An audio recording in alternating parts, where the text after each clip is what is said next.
Now we're going to talk about the bridge fit versus a head-up alignment.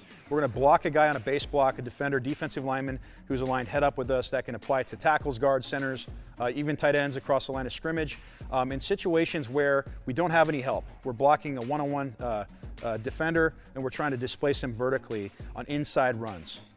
You know, as always, we want to make sure as players we really understand the objective of the scheme. You know, that's important. A ton of kids, more kids than not, you got to make sure that they understand where the ball's entering.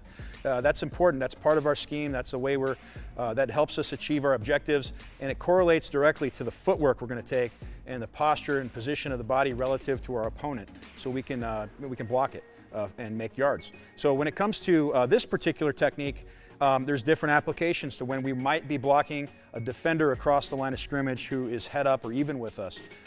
For example, I'm on the play side, I'm a tackle, and I have a head up alignment versus a 3-3 stack, and we're running inside zone. I don't want to take a big brace step, turn my shoulders, because the linebacker's stacked directly overhead. I want to take what we call a jab step, a lateral step, jab pop step. Those are the two steps we're going to be focusing on here when we're blocking head-up defenders. Another example of when we would use this particular footwork against a head-up defender would be on the backside. Now I'm a backside tackle. I have a head-up alignment defender. The ball is entering to my right. I'm on the left side. I'm going to take that same footwork, jab pop. I'm going to end up fitting up nicely to prevent crossface and penetration. That's the goal. So we have to, put ourselves in position, which is next. We're going to talk about the footwork to get us there. Okay, so when we have a head-up defender, we're trying to take away something, right? We're trying to take away the inside. If I'm on the backside, I'm a left tackle, and I got Mike here as a head-up defender. I need to take away that inside because we know the ball's entering to my right.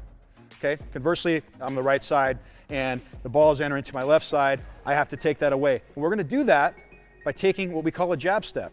Okay, so you guys remember in the Principles of Contact BLAST, the BLAST video, these principles hold true. We want to do a couple things. We want to triangulate, and that means that we're going to offset our body. In this case, I can't have Mike penetrate, so I need to offset. And we're going to do that with this jab step, which is a lateral step, a tight step, not too far, but right now Mike and I are nose to nose, we're even. And I know that I can't get beat here, that's where I'm vulnerable. So with my jab step, right off my stance, okay, I have my stagger, I'm going to take a tight jab step. And how far is that step? Well, I can tell you, you don't want to go too far. All we're trying to do is step to the point where my nose now is in line with Mike's inside ear. You see a pattern here. We want to make sure we're offsetting our body. We're going to step from this position where we're head up to where my nose is now offset to Mike's ear. That shouldn't be a very long step. The other thing is, and you'll see players take too long of a step, and what happens when we get overextended? I get to this position, it's very hard for me to take another step. So our marker for how wide a base should be is to the point where we can take two steps laterally without having to replace the backside foot. Example, I go this wide, now I'm so overstretched I can't take another step. Okay, so that's a critical key point there to understand. So just like in the video we did where we're teaching the brace pop versus a tight alignment, although the footwork's different, we're going to do something similar. We're going to put our hands together, okay? Mike and I are even. I've got my stagger foot. Now what I'm going to do is I'm going to triangulate. I'm going to triangulate with that jab step. I'm taking my nose and I'm lining it up with Mike's ear, but our hand can also serve as that compass or our guide, the crosshairs, if you will, to show us where our hips are in line with our opponent. So let's start with that. I'm going from a 2-point stance. You can do it from a 2-point. Obviously, we're going to be playing from a condensed position, but just for the sake of teaching, you can have your kids here. I want to show how I can get my body in position by taking the optimal jab step from here. Boom, okay, boom. Boom, freeze. Now notice my nose is in line with Mike's ear. I'm in good shape. That's the jab step. And that step sets us up for the next step, which is the pop step. And we talked about the pop step again in some of the other base block videos. The pop step is the second step, and it's a step that attacks kind of vertically upfield, but it allows our hips to engage. It's the step that we use to ground ourselves so that we can then uncoil to fit. So it looks something like this. When you're stepping with the pop step, and you have a stagger, so I'm on the backside, I'm a backside player, I'm a left guard. The ball is entering to our right side. I have this natural stagger, okay? So my toe is to my instep. So I'm gonna take jab step, jab pop. As I pop, my second step will actually even my feet, okay? That's how we want it to look.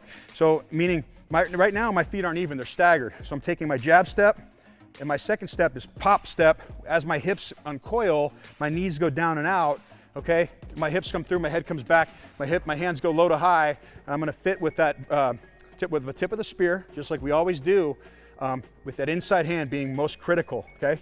Now, if I'm in position now, if Mike steps forward, I can lift him up. Now, one thing that I want to share, where again, we know we're critically vulnerable, is if Mike was to penetrate inside, that could be disruptive to our play. So what I want to do, and you'll notice, this is a shoulder battle. It's a battle for shoulder control. What I can do to Mike, if I can turn Mike's shoulder or lift it, he's a lot weaker, he's a lot less able to then penetrate with strength in the gap. So by getting this inside hand, as Mike goes inside, notice I can lift. I can lift and alter that shoulder upward, but I have to do it with feet behind, okay? Big mistake players will make. Oh, I got to keep this guy out of the inside gap. I'll take a lead step with my inside foot, okay? What does that do? Disables our hips. We know this by now.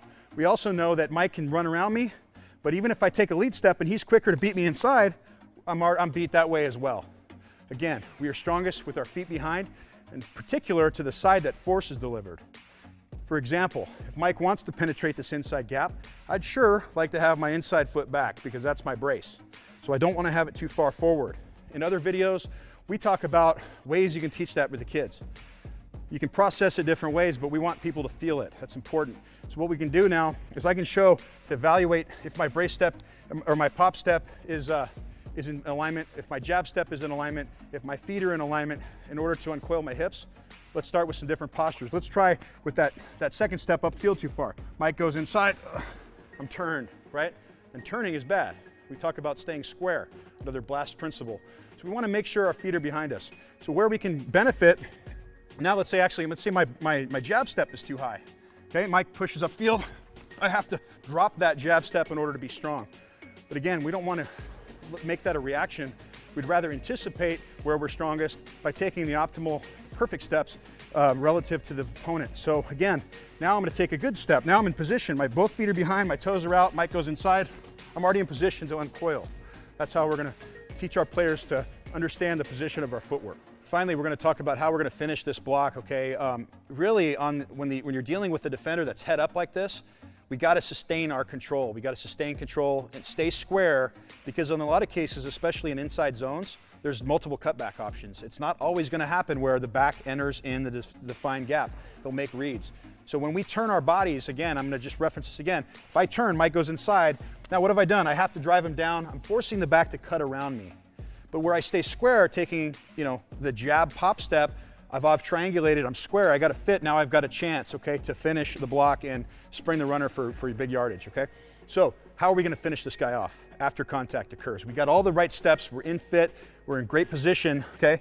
Just like all the other run fits, there's other things we can do to end up torquing and finishing the guy. In this case, we're going to lift him by closing our hips and climbing our hips to take away any leverage that he may have. Okay, and what I mean by that is, again, we've talked about it in other videos, I've got my lift, okay, arc strength, Mike pushes back, I'm just continuing to close and climb my hips. How close can I get my hips to Mike? As counterintuitive as it might seem, because a lot of players, again, we're going to talk about it until we're blue in the face. You take that long step, that greedy step, he's going to shed you. I don't care how effective you are in those points leading up, but it's a common issue where once players get good movement, as they take that greedy step, defenders can't fight back that pressure, so their only option is to olay like a bull in the ring, right? We don't want that. We want to close our hips, pulling our hips to his hips, and putting him in a position not to fight back.